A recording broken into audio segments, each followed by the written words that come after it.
Hello and welcome, everyone. Thank you for joining us today for our virtual meetup on responsible automation towards interpretable and fair AutoML. In this virtual meetup, we will explore the goals and common features of an AutoML solution, look at the benefits, but also the potential negative side effects, what problems technology can solve and those it cannot. My name is Saurabh Kumar, and I'm on the marketing team here at H2O.ai. I'd love to begin by introducing our speakers. Chetan Ganjihal. Chetan has a background in software product development and developing AI-based solutions in healthcare, banking, and human capital sectors. He's also passionate about advocating building AI applications for social good. James Otten. James has worked in consultancies, big enterprises, not-for-profits, and startups on predictive analytics and data science problems.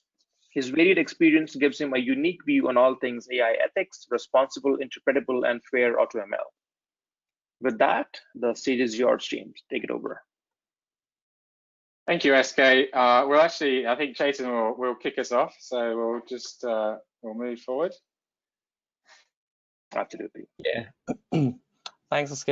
Thanks for the intro. So yeah, let's start. Cool.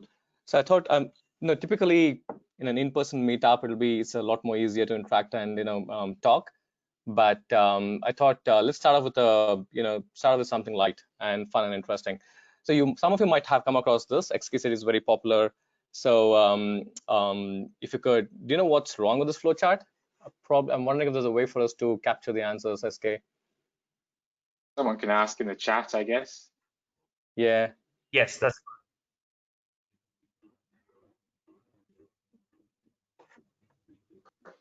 Probably give 10 seconds. People are being a bit shy, I think.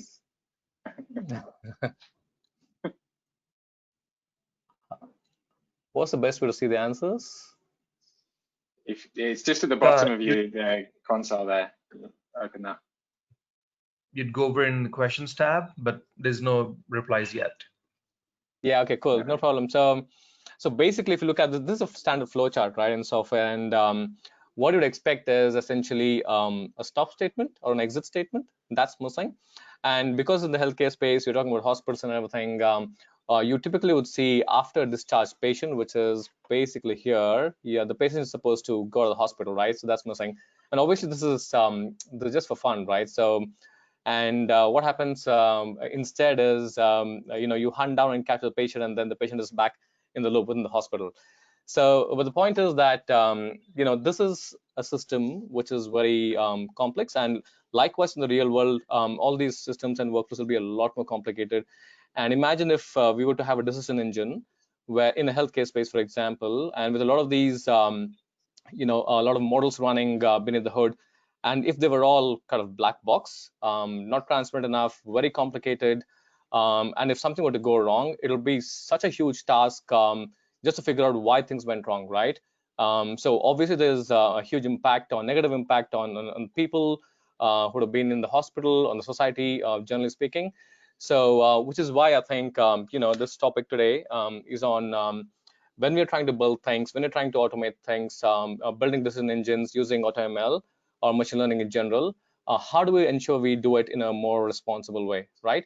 So so keeping that in mind, yeah, I think let's go over to the next slide, James. Sure. Okay, let me kick off. So yeah, thanks for that, Chetan, and a good sort of example of that. It was sort of slightly hurting my eyes to even just look at that chart, but imagine the complexity of some of these ML systems that we're building, and everything that's kind of in terms of trying to visualize some of those and the complexities there. So today we're going to do kind of a very quick introduction to who. Yeah. Sorry, I found a few answers here now. I'm sorry, I might have missed these. No, yeah, so it's crowded. It's let's go back. Yeah, it's crowded. It's confusing. It's too big. No obvious visual flow. Stop. Yeah. So all of them are true, really. So thanks for that. Thanks for sharing the answers. Yeah, no, I would agree with all of those comments. No, yeah, I would agree. It's good. Good to get some interaction. So thank you for that from the audience, and we'll do that throughout. So if anyone wants to ask a question or has a comment to make throughout the presentation, please do. We want to make this as close to kind of your in-person version of a meetup as we possibly can. Any heckling as well, also encouraged. So please, get involved. We'll also, as you can see from the agenda, we'll have a Q&A section at the end. So we'll leave time as well for kind of more in-depth answers to any questions that you guys have now or that you think of during the presentation. But what we're going to do, kind of a very quick introduction to us and who H2O are, in case anyone on the line is new to H2O. We'll keep that relatively brief. Then we're going to talk about responsible automation in general, some of the limitations and challenges. We'll go into that in some depth. We'll have a quick look at H2O Open Source, AutoML, and some of the fairness and interpretability capabilities in there. So we'll do a little bit of kind of semi-hands-on review. If you haven't used H2O Open Source before, this will be interesting, and if you have, definitely could be useful. And as I said at the end, we'll try and make as much time as we can for questions and answers. So with that, just very, very quickly, this is us. I'm James, and Jason is there too. As you can see, we are both based in Melbourne. So if you are based in Sydney, please don't hold that against us. But we are covering kind of the Australia and New Zealand region for H2O, and love to talk to anyone in the ML space as the projects they're working on, the ways that they're potentially using some of our technology already. But you can reach out to us anytime, and our details are there on the screen. A little bit about who H2O are. We'll keep this very brief. There's a lot that we do and a lot we could talk about in terms of our history, but what I thought was important kind of for this webinar was to talk about kind of our vision in terms of what we do across kind of 3 main pillars, which is, we work with many customers around the globe as a trusted partner, helping those organizations on their journey through AI transformation. And that might be with a combination of different products and support from us. We also are very engaged in the community and have been for a long time. So we have been around since 2012, and open source has been and always still is and will be into the future a core part of what we do, and engaging with our open source community too. So it's great to be here in the Sydney Data Science Meetup, talking to you guys and potentially showing you some of this capability in open source. And we will continue to do that going forward. And also impact and social good is core as well to our organization. We do a lot of work with not-for-profits and academic institutions too. So when you think about those kind of 3 things, then responsible AI is also fundamental in terms of us being a successful company, and also a key thing that we really care about here at H2O. And we're kind of lucky to have a number of experts kind of across the globe to help support that vision and component of all of the solutions that we build. And if you're interested in our AI for Good projects, just very, very quickly, there's 2 that we work on the screen, and definitely worth checking out kind of if you're interested in those. And with that, we'll dive into responsible automation.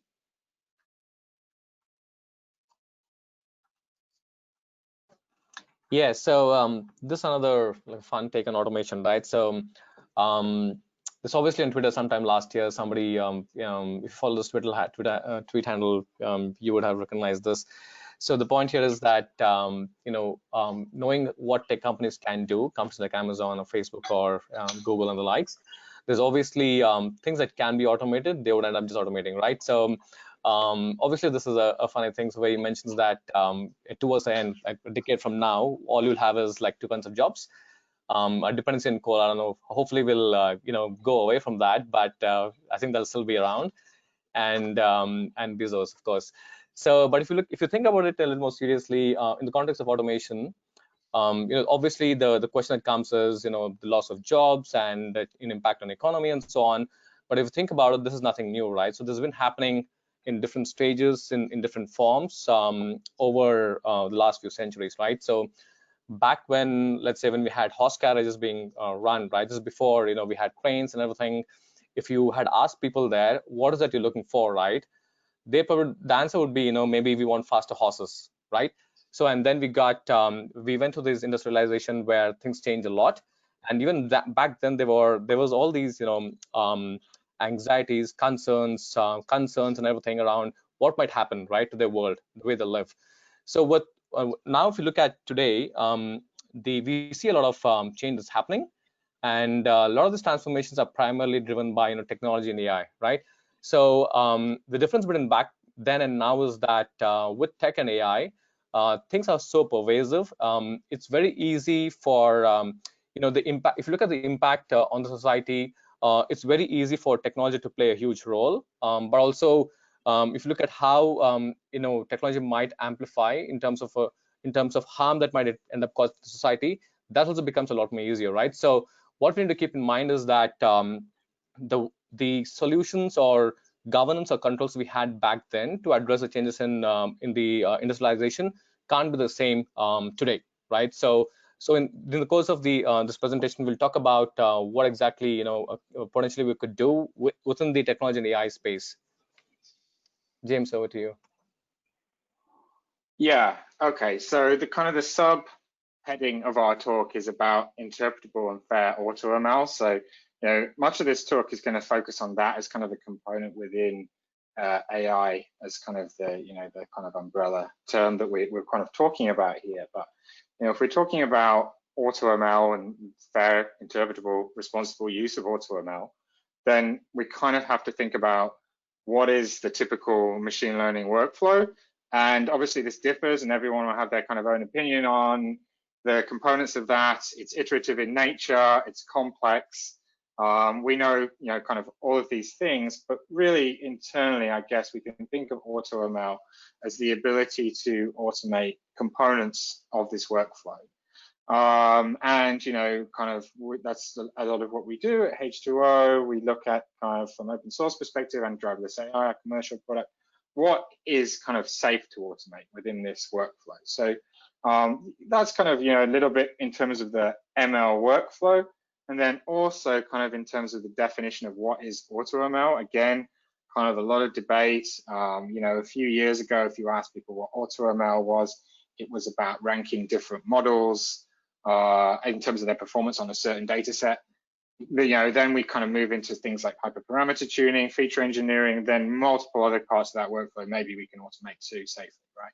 But it's kind of changing, evolving. Everyone kind of has a different definition. This is a definition on the screen from Wikipedia. And here kind of at H2O, we don't believe the whole process can be automated. The data scientist is a very important component of this process, but there's definitely parts that we can help with to speed up that workflow.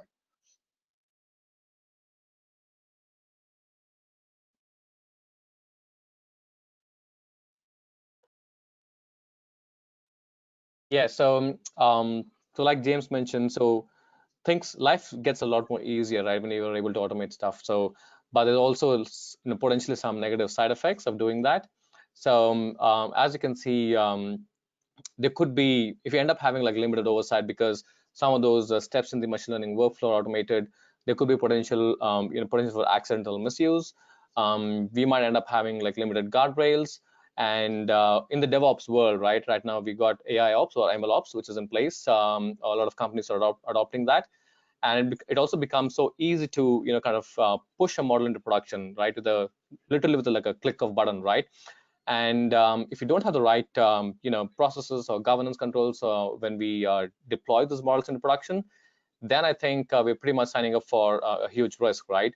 And obviously, the harm that we might end up causing to the society. So there's obviously the other things like troubleshooting, debugging models. All of these things become a lot more consuming because you have kind of automated the whole thing end to end, right? So these are some of the side effects we have to keep in mind while getting our hands dirty in AutoML. Yeah, there's definitely a good and a bad to AutoML, and kind of that's what we've seen. This whole kind of idea of, move fast and break things, that might be appropriate in some aspects, but in other domains, maybe if you're building models that kind of directly or indirectly impact humans, then maybe that's not such a good idea. So, definitely some things to consider there, which kind of leads us on relatively nicely to kind of the next slide, which I guess is kind of the obligatory slide that you would have in any presentation about responsible, interpretable, explainable AI, in terms of those AI failures that I guess we all kind of know about. We've all kind of seen in the media they exist. They kind of make the front page, and they're damaging for well, for the people being impacted by those models, as well as those companies that where that failure has happened. But yet they don't seem to kind of subside perhaps the enthusiasm for still kind of putting models into production very, very quickly. So some challenges there.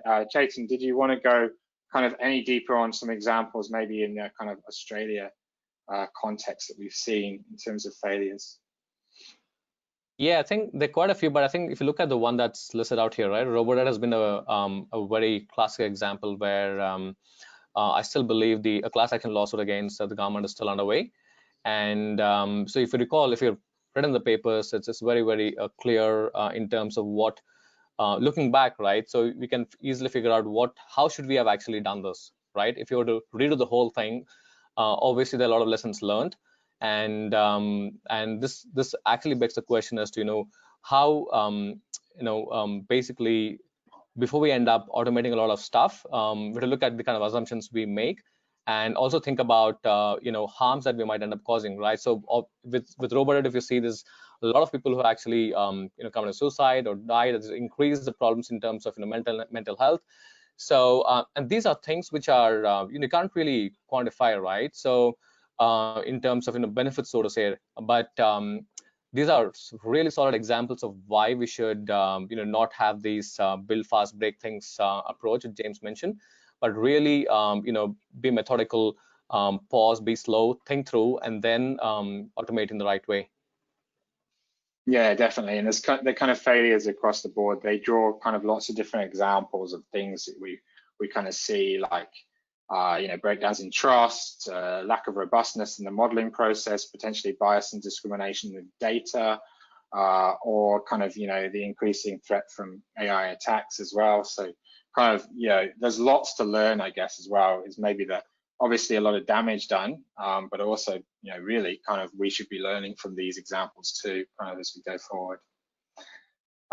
So hopefully you're here because you care about this stuff, but just to kind of level set some of the things that we think are reasons, and internally perhaps within your organization, if you need to convince someone that this is important, then these are some of the things that we sort of talk about and hear about regularly as to why this is critical for any successful kind of AI project or AI initiative within your company. Is, well, firstly, kind of it's about social good, right? It might be a lofty goal, but all of our projects should really aim to the betterment of human society. That's really kind of what we should be doing, and not some of the examples that we showed previously, and particularly things like RoboDet and the impact that potentially has.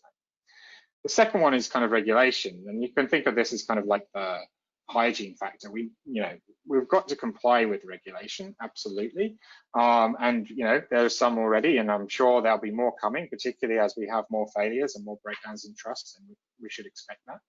There's also stuff that we can learn from regulation as well, which is kind of I guess a positive, is that perhaps you operate in a less regulated industry, then looking at some of what's in place for more regulated industries, say like financial services, can be interesting, because they've got a long history of doing model building in that space, and then also trying to ensure some kind of fairness in terms of outcomes as well. So interesting. There's a lot kind of within the regulation space that you can delve into just kind of there, really. Trust, we've sort of talked about that to some degree already. This is important. Breakdowns in trust are going to cause large issues for organizations. People will probably be less willing to share their data, to participate. So you think about that maybe in the case of some of the social media giants and issues they've had, and is there kind of pullback from oversharing information? That's absolutely kind of real, and that could happen more and more. And then the kind of last one is robustness, right? And this is kind of becoming more and more of an issue. If you don't really understand your model, and this can be an issue with AutoML, right? If you don't understand it well, then it really is more likely to fail. So kind of detailed understanding, working with domain experts as well in terms of how the model what's important and why is critical. Otherwise, that model, probably you'll deploy it and a month later it won't be working as you expected. So robustness is very important too. Oh, sorry, I'll go this way. I'll just skip over this very, very quickly, but just to give you kind of an idea of some of the things that kind of we internally H2O talk about when we're kind of thinking about responsible AI and the components that sit within that. A number of things. So kind of explainability. So that's kind of your post hoc explanation, and we'll look at that when we go to the demo. We'll look at some techniques in that space. Interpretable machine learning. So inherently more transparent architectures and approaches, and again, we've got some content to talk about there. Ethical AI, so considering fairness in terms of our machine learning as well. Security, so this is kind of a newer one that's kind of come in, but this is also important. So making sure our AI is secure and being human-centered as well, more and more important, right? Human in the loop, human-centered. Really, that's kind of very, very important to be successful in the area of responsible AI or responsible automation kind of in general. But those are some of the components that we think about. There are probably more coming. This is a fast evolving space, but definitely worth, in any project, considering each kind of aspect across this Venn diagram, is a good place to start.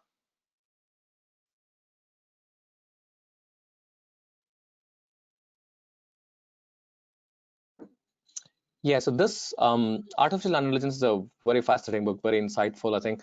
So she brings, Meredith Brossack, she's the writer, she brings up a very important point on saying, yeah, it's fine, it's fine. So techno-chauvinism. So she defines techno-chauvinism as the the belief that tech is always the solution to every problem. But the point that she's actually trying to make is that if you look at all these recent developments in AI, advancements in AI, if you look at how the media reports, how journalists report AI, and things that happen in technology world, so we sometimes tend to attribute a lot of those advancements to AI or to technology in general. And so that what happens because of that is so we end up thinking maybe tech is the answer for all these problems, right? So in the COVID space, that COVID world that we're living in right now, so we all maybe think that maybe rightly so or maybe wrong. Time will tell that. For example, contact tracing driven by technology, right, is the solution, right? So contact tracing as a concept, absolutely it will work, is required. Now, how much of dependency on technology, AI, would you want to put in that? That is something which is a lot of people are debating and considering and thinking through right now. So extending that line of thought is when you're looking at problems that we see today, and if you think of it, actually people with diverse background, diverse experiences are required to solve the problem. So you look at people with humanities background, social sciences, public policies, working along with people in technology and AI, and together is what we need today, right? So that's the I think the most effective way for us to solve any problem which is primarily being caused by tech and AI.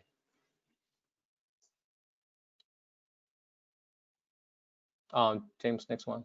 Yeah. So this is yeah. So this is interesting. So this came in the paper sometime back, and I think last year. So there can be things that we can do for fun, right? Low risk.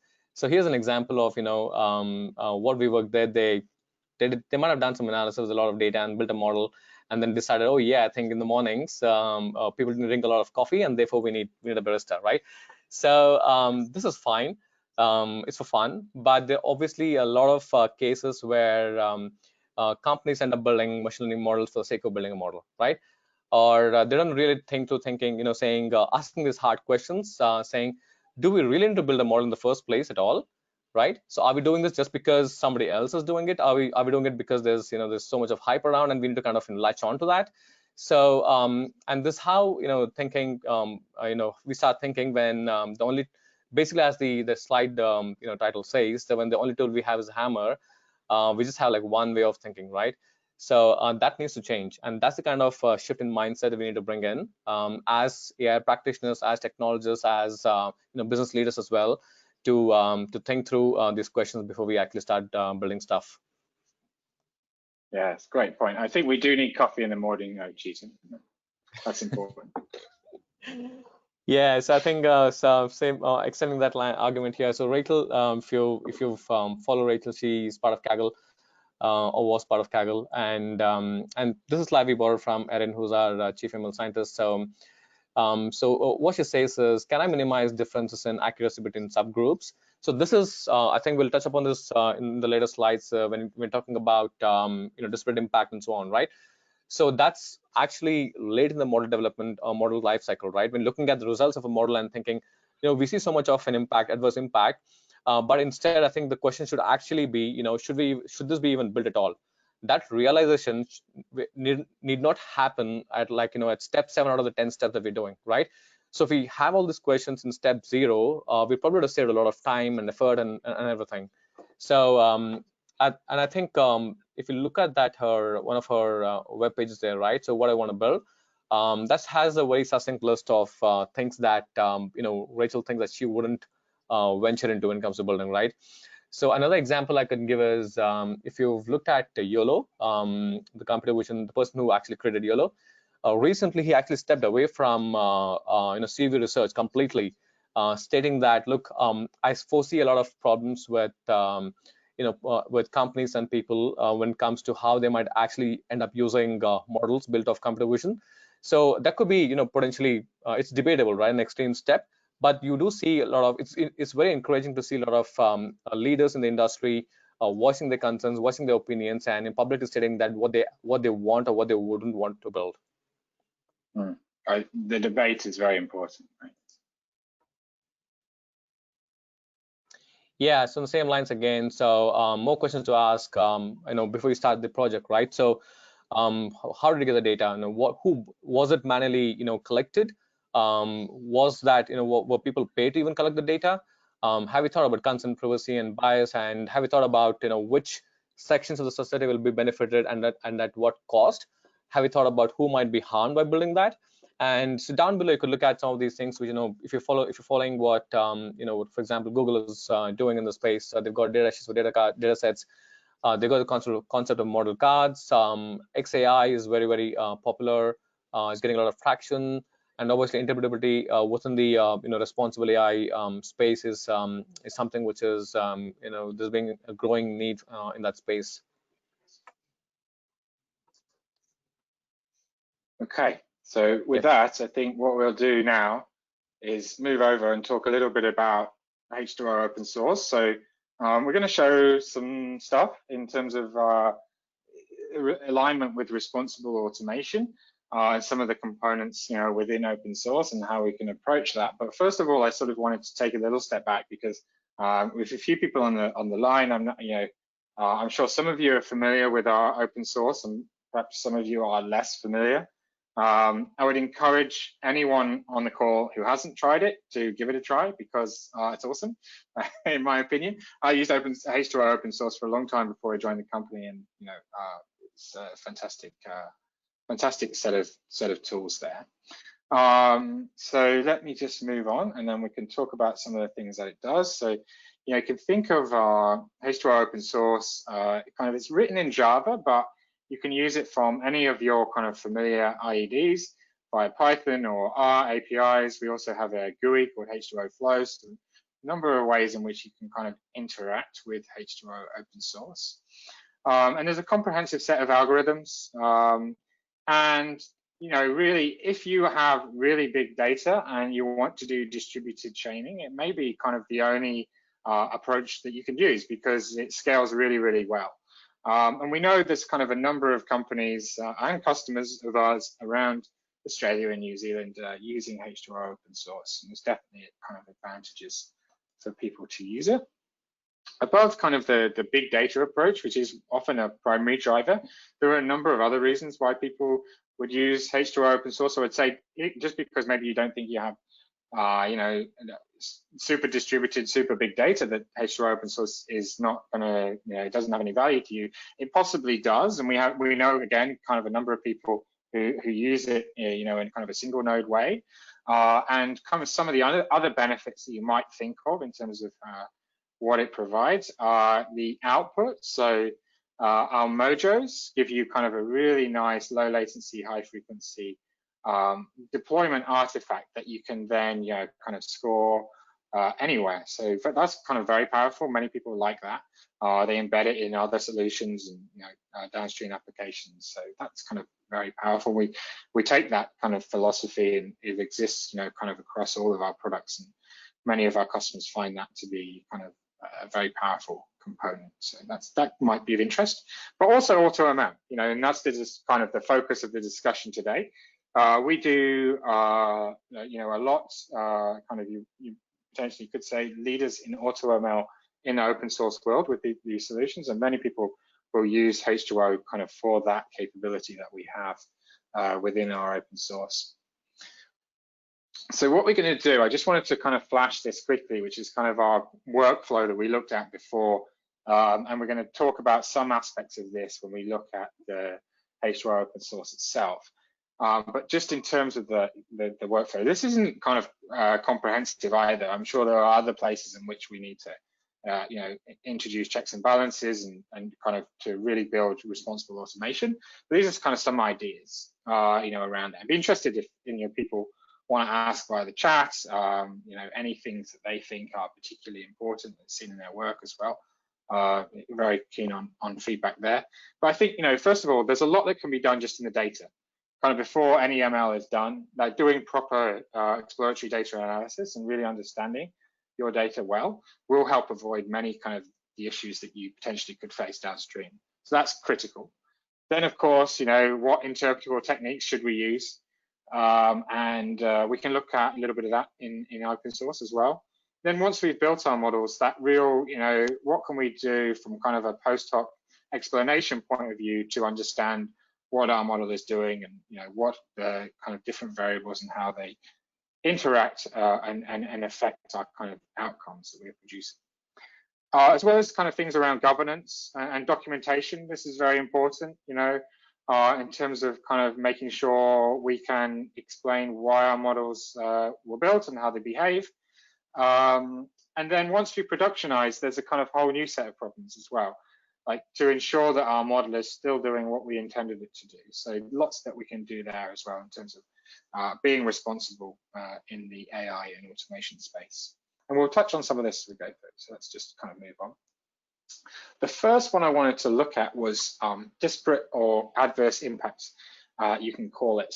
So this is kind of a post hoc technique you can think of as a way of assessing fairness kind of between protected groups. And you're taking this picture from WikiHow, which gives kind of a nice explanation as to how you might assess that there is a disparate impact across groups within your model.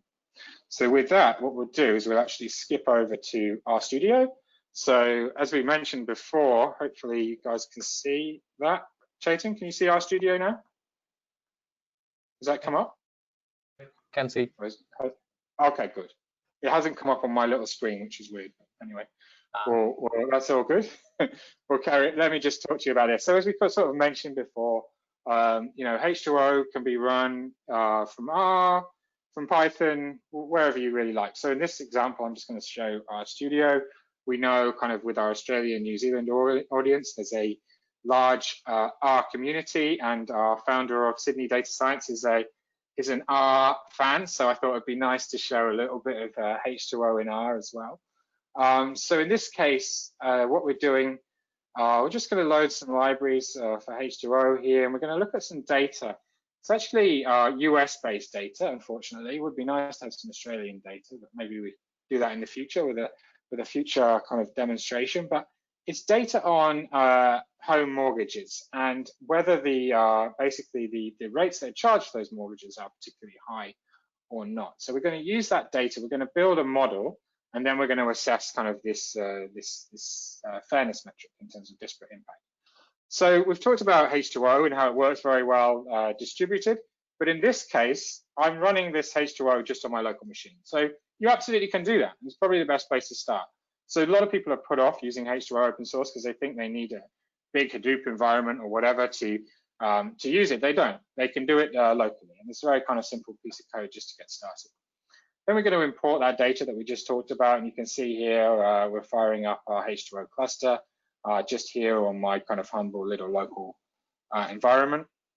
And then we can have a quick look at our data. So we've got this data set here, quite a nice little data set with all kind of different features or attributes around these loans. And what we've got here over here is this high priced kind of binary outcome that this is what we're going to try and predict, you know, based upon our model. And we've got a few things in here that we can then use for, you know, to have a look at after we go through that process.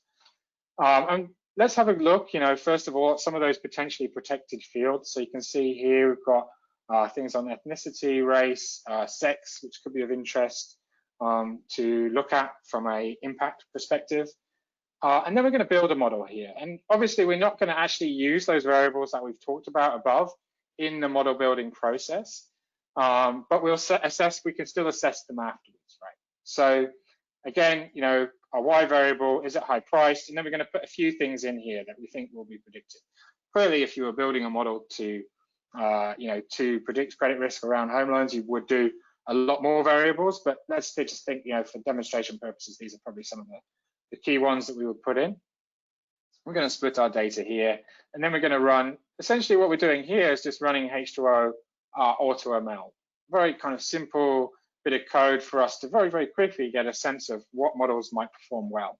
And you can see here we've got a bit of a leaderboard in terms of those models, some stacked ensembles coming out at the top and actually doing reasonably well, you know, from an AEC perspective. So that's great, right? So we built a reasonably good model.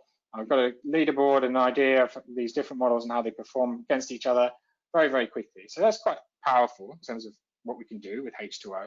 But what we want to do really is kind of think about this from a disparate impact perspective. So what we can do now is look at those same models that we have in this leaderboard, but actually assess their fairness across these two columns that we mentioned previously and see if there's an adverse impact. What we actually see in this data set is that there is an adverse impact for all of them. So that's really worrying. You know, you would hope that maybe a few of these would be false and we could pick out a model that was reasonably well performing and fair as well, and that would be great. But in this case, it's really, you know, alarm bells are really ringing because there's impact across all. What we can do is we can go down here and we can actually say, have a look at where that adverse impact is happening. So you can see we've got all the combinations of those two different variables of sex and race.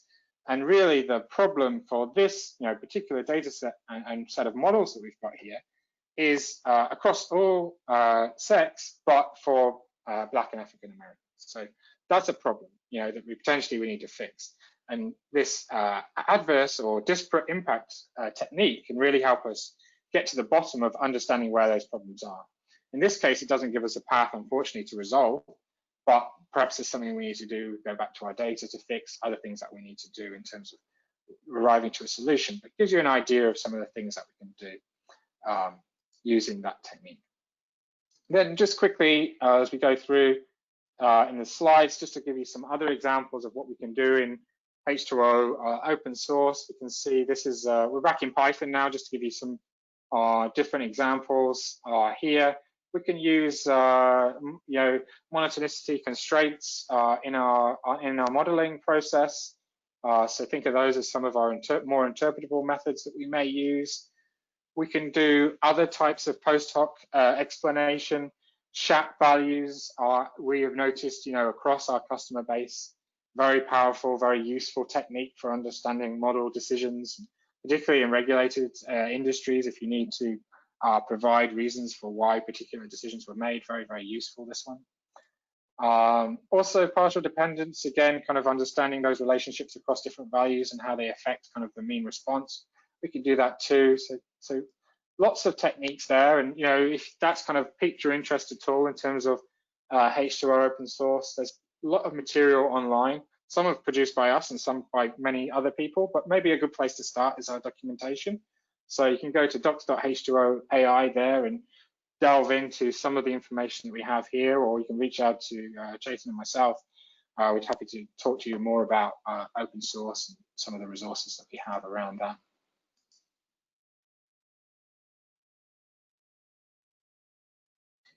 Yes, obviously, I think there, like, you know, we see with many solutions, it also comes along with a bunch of challenges. And if you look at some of the technical challenges, everything in the XAI space of fairness and related field, there's active research happening. So we do see a lot of new techniques being developed, research, which you could then kind of use and embed within our tool space, right?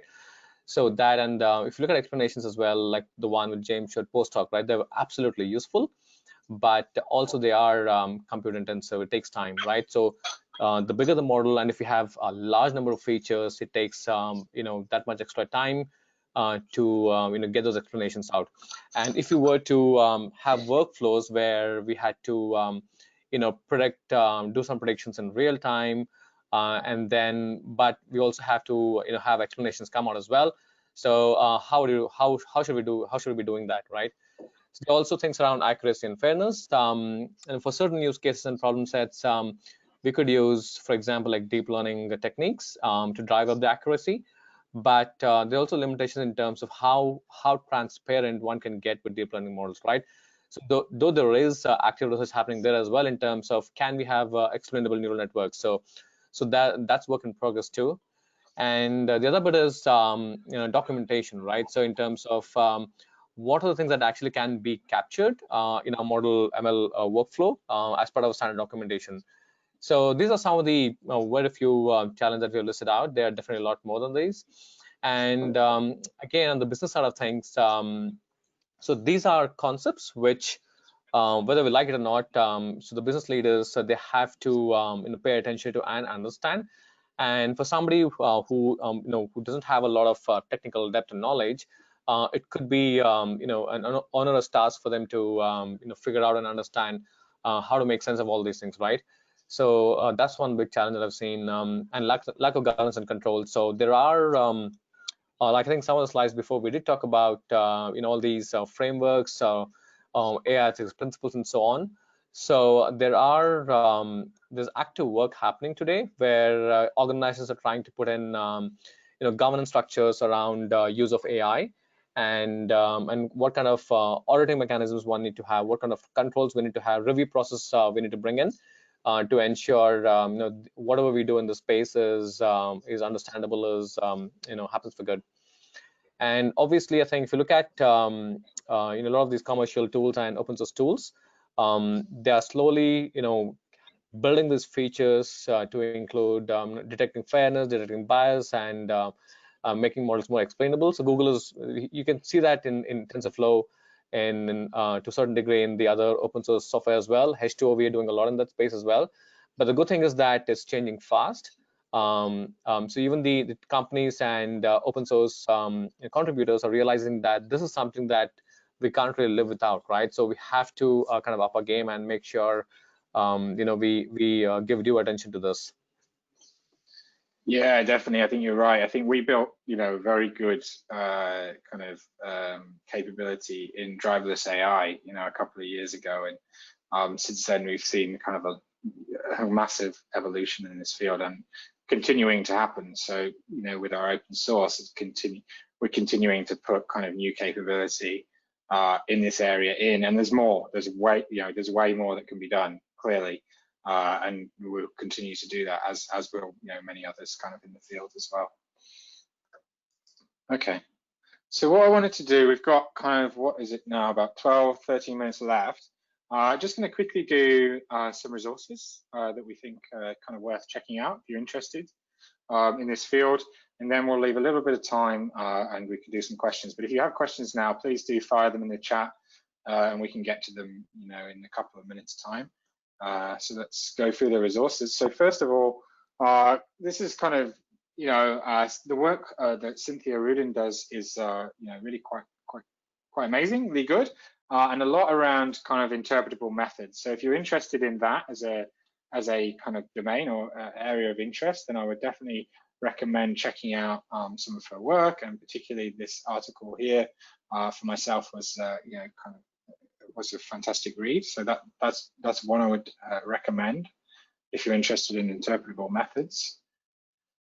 Internally here at H2O, we also have a number of resources in this area, and I'll point you to a few that I personally really like.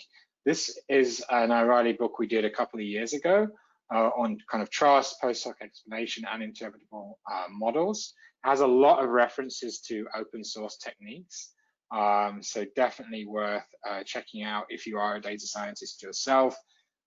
There's so many great resources in this book that you can go and find, and it's freely available on our website. So just Google the title and maybe some of the authors, and you'll get to it.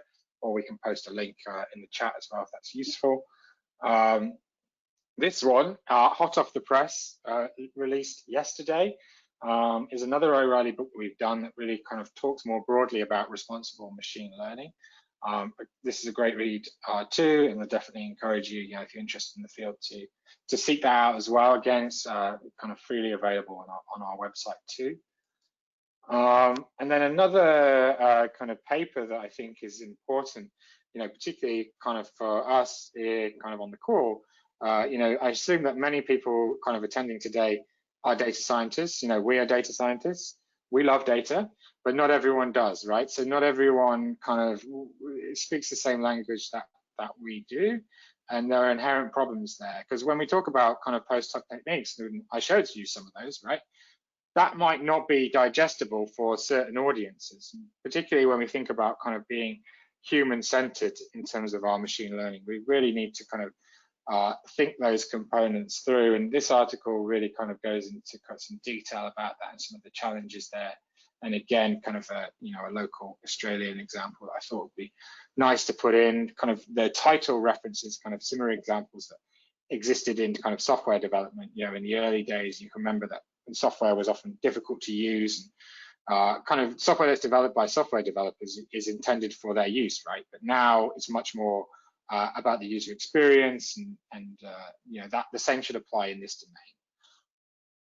And then lastly, before we move on, another kind of great there's a paper on our website for this one, particularly for credit, but I think a lot of the content of this is useful if you are working in the credit, as credit as a use case is important to you, or just more generally as well. There's definitely some interesting stuff contained within this paper in collaboration with some of our customers, Discover Financial Services in the US and a couple of others. A very interesting paper.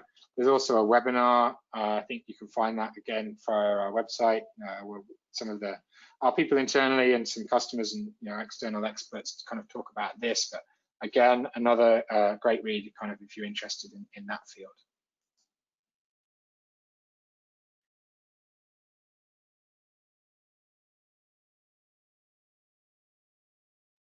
Over to you, mate. Yeah, I think. So this probably ends the end of our presentation. But I think the point that we want to leave is that regardless of what a role is, I think in the space of AI or technology, we have to keep this code in mind. This is a brilliant code. This is a really useful book. I highly recommend that as well. So we have to ask what is lost, who is armed, and what should be forgotten with the embrace of AI and decision making. So maybe you can take some questions now. Oh, James, do you want to add anything? No, I don't think so. I think that was really good. So thanks, Jason. It's a great way to end. Thanks, guys. Let's get to the questions. The first one, what are your suggestions in terms of tools or algorithms that can help to find whether our model is discriminative against a gender or race? Would you like to take that? Yeah. So I can take maybe that one. We sort of kind of demoed this as well. So I think you need to find a tool that has ability to look at disparate or adverse impact as a kind of post hoc technique. There's also stuff you can do in the EDA phase. So kind of have a look at your data. That's going to give you great understanding in terms of protected groups within the data that you're going to use for model training. So that kind of is important.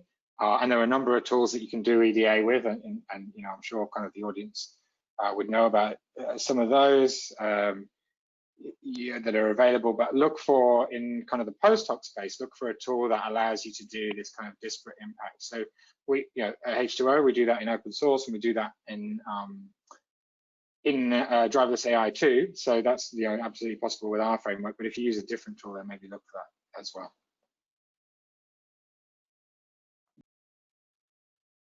Thank you.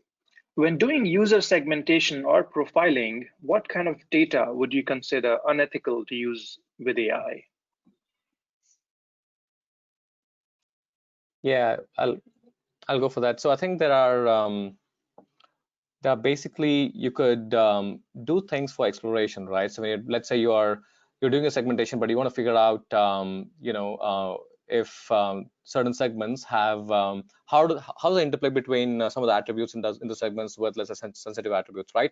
So if it's a purpose of exploration and understanding, then I think it's okay to throw in all these sensitive attributes and figure out how it works out, right? So, but otherwise, largely speaking, it depends on the industry and sector. It depends on the use case and problem. But if you have sensitive attributes thrown in, being considered, look out for things like obviously age and gender and ethnicity and race and some of those attributes. In some cases, it's kind of debatable. Should we or should we not use age, right? So it still depends a lot on the problem, but these are immediate red flags when it comes to attributes. Would be these obviously. But the other thing is that even if we don't use some of these attributes, there could be proxies, right? Other attributes which could be highly correlated with some of the sensitive attributes. So it's not enough just to drop all the sensitive attributes and look at segmentation, but you do whatever you're required to do. But then also try to see if they're really if certain segments are highly correlated with certain let's say demographics, right? And then figure out are there any proxy or variables that are being used, and you might want to consider removing them as well. Sorry, James. No, great points, and I agree. And hopefully we sort of showed some of that in the demo, in that we didn't use race or gender in the modeling process, but still there's an impact there. So yeah, absolutely, it's not necessary that just by removing them that you've solved the problem. It's probably better to have them available so that you can assess in a post-hoc way the potential impact on those groups. But the point I kind of wanted to make was that there's a kind of a couple of ways you could think about this, is to think about what you would think was acceptable to use for if the model was making decisions about you. Do you think it's okay to use the particular age, for instance? You can say, well, is that okay or is it not okay? And that's one way. Or even research, right? That could be another approach. Kind of do that research up front. Is it okay to use these kind of variables in these models? Would your customers find that kind of acceptable or not acceptable? But good to understand that, from your own perspective and kind of, customers or peers as well.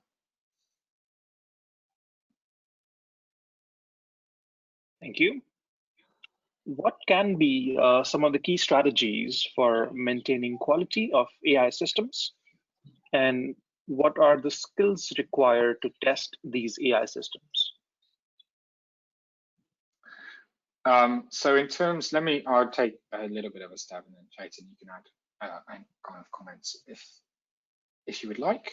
So I think the important thing is what we're really talking about here is kind of the proper ML ops or monitoring of those models in production. So there's a number of components there, and I would encourage people to seek out. We've got content on this on our website, different webinars that go into detail about ML ops and the challenges there across governance, monitoring, and many kind of aspects that exist here. But that is essential. So everything that you do in training, is important and critical to be done. But if you then neglect in a production scenario, just push the model off and that's it, it's off doing its own thing, then the risk of it, being harmful is still very real. So appropriate governance, appropriate monitoring, and appropriate monitoring for the right user. So data scientist, potentially needs to see different things to potentially your ML engineer or your DevOps team, etc. So there's a lot of complexity there, I would say. Thank you, James. How to balance between predictive and explanatory models? This is a question we get all the time. You could quickly take it. Chetan, do you want to go?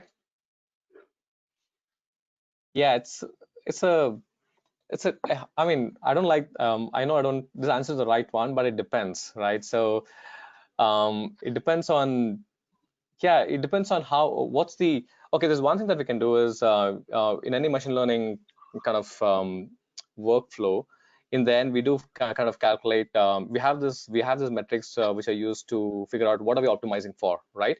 So I think that's one of the ways where you could as a user decide. You can assign maybe certain weights on how much should you put the weight for, let's say, getting higher accuracy versus let's say fairness, right?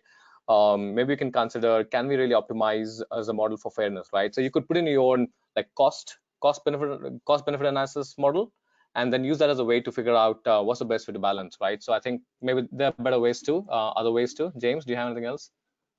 No, I think that's a great answer. But all I would add is that it's very easy with the AutoML capabilities that we have today to assess many things in conjunction, and to assess many different models together. So depending on the use case, obviously, if your use case does nothing to do with humans and nothing to directly or indirectly has any impact, then maybe it's less of a consideration. But if it does, then absolutely you should be assessing interpretable models and interpretable techniques alongside more complex techniques, and not to assume that there's inherently a trade-off, or that going straight to a neural network is necessarily the best approach for your use case. It may not be. Despite the hype and the buzz, maybe logistic regression will work for you. It's possible. So you should try. You definitely need to do that kind of proper due diligence and assessment across different techniques. Thanks, guys. I know we're at the top of the hour, but I'd like to squeeze in just one last question on data drift. There's a question on how to prevent, monitor, and minimize the impact of data drift. If I could get a quick comment, that'd be great. I'll give a quick comment. You can't prevent it, but you need to know if it's happened. And if it has happened, then you need to take an action. All right. Well, with that, I think we'll stop. Thank you, James. Thank you, Chetan, for doing a wonderful presentation. Thank you to our audience for the insightful questions. Like I mentioned earlier, we'll send out a recording and slide deck shortly. Have a great rest of your day, everybody. Bye. Thanks, SK. Thanks everyone. Thanks, SK. Bye. Bye.